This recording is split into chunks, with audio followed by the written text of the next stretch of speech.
Hey everybody, welcome to this new video. What I want to show you in this video is actually using the Azure command line tool, or the CLI, and actually creating multiple virtual machines using basically a one-line command. So we have two commands here, and the first one is around our resource group. So we have to have a resource group to put our Azure resources in. So you could either use an existing one or create a new one. If you wanted to create a new one from the command line, you could use this command line command.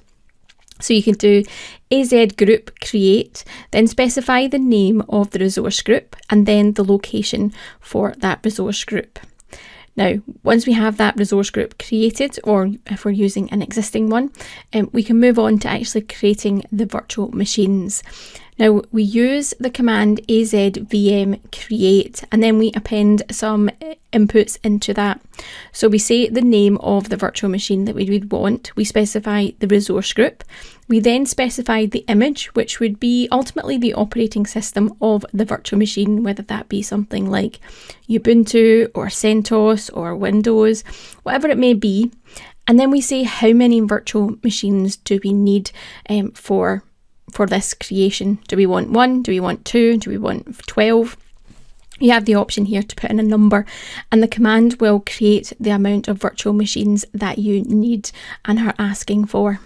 So let's head on over to the Azure portal and actually see this in action. Here I am inside the Azure Cloud Shell, and I have my command line tool up. Now, you could either switch to using PowerShell or Bash. When you're in the PowerShell, you can actually type in Bash as well. So we're going to leave the command line tool here. And then we're going to issue the command to create a resource group, because I don't currently have a resource group to hold these virtual machines and resources in. So I have my resource group created in OSGUS, and now I can actually start to provision my virtual machines and the necessary bits and bobs for that virtual machine. So here I am with the command that we saw earlier on. So I've got azvm create. I've then got the name that I'll be using for my virtual machines. I've got the resource group. I've got my image, which I've selected as Ubuntu LTS, so the long-term service one. I'm going for 5 virtual machines. And I've actually appended another command on the end here. I've got generate the SSH keys. So that would just generate the keys that I need to be able to access these virtual machines. If you're doing a Windows virtual machine creation, you would actually not use generate SSH keys. You would actually use --admin password and specify a password, and that would help you create those Windows machines. But we're creating Ubuntu ones, so let's hit enter on this command and let it do its thing.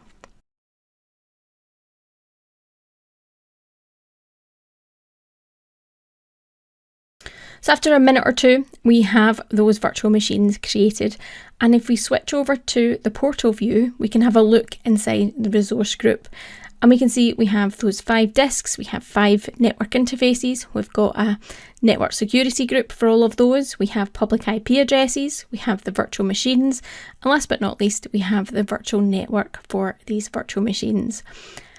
Hopefully you've enjoyed this tip and showing you the power of the AZ CLI tool. So please do hit that like button and consider subscribing to my channel for future videos.